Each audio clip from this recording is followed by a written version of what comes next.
everyone. Dr. Tanudeep Kaur and I am a practicing obstetrician, gynecologist, cosmetic gynecologist and a urogynecologist.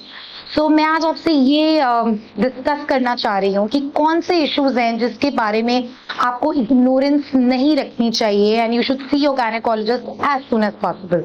Suppose if you're having, itching in the vagina, or you feel कि there is a foul smelling discharge, or you feel the discharge is excessive, जो पहले था उससे ज्यादा है, या फिर ये फाउल स्मेलिंग है, या इसमें आपको लग रहा है इचिंग है, या फिर इंटरकोर्स टाइम आपको पेन हो रहा है, या इंटरकोर्स के बाद आपको स्पॉटिंग या ब्लीडिंग हुई है, तो इन सारे सिम्टम्स को इग्नोर ना करें और आके आप अपनी गायनेकोलॉजिस्ट से मिलें.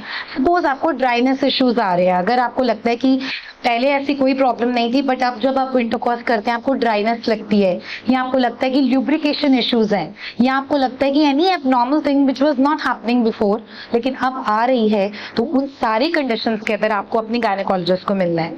सेकंड पॉइंट, अगर आपको लगता है कि आपके ब्रेस्ट के अंदर कुछ चेंजेस आ रहे हैं, जैसे कि हम हर लेडी को समझाते हैं कि during your every month during your cycle आपको अपने ब्रेस्ट को खुद पैल्पेट करके देखना है, क्योंकि breast cancer is the most common cancer in the world, right. So अगर आपको पैल्पेशन पे लगता है कि मुझे कोई ऐसा मास फील हो रहा है, या आपके निप्पल में से कोई डिस्चार्ज है, या ब्लड है, या फिर कोई भी एबनॉर्मलिटी है, in any of these conditions आपको अपने गायनेकोलॉजिस्ट से मिलना है, सो दैट आप इसको रूल आउट कर सकें कि वाकई में ये नॉर्मल बात है, या कोई इन्फेक्शन हो रहा है, या फिर ये कोई प्री मॉनिटरी कैंसर सिम्टम है. So any kind of issues related to your private parts और any psychological issues, hormonal issues, excessive acne आपको हो रहा है, या आपको लग रहा है कि एक्सेसिव हेयर ग्रोथ है, इन सारे कंडीशंस में आपको अपने गायनेकोलॉजिस्ट से मिलके फिर उनसे ट्रीटमेंट लेना है.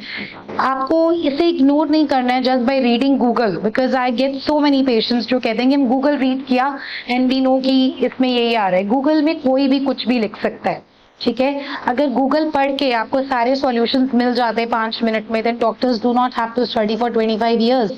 So you must get an expert advice rather than believing on what is written in the Google, because whatever you are reading वो हो सकता है आपको डिजीज ही ना हो और आपको अपनी रियल बात समझ ना आए, और जब समझ आए तब वो बहुत खराब हो जाए. So see your gynecologist if any kind of issue is there. Thank you.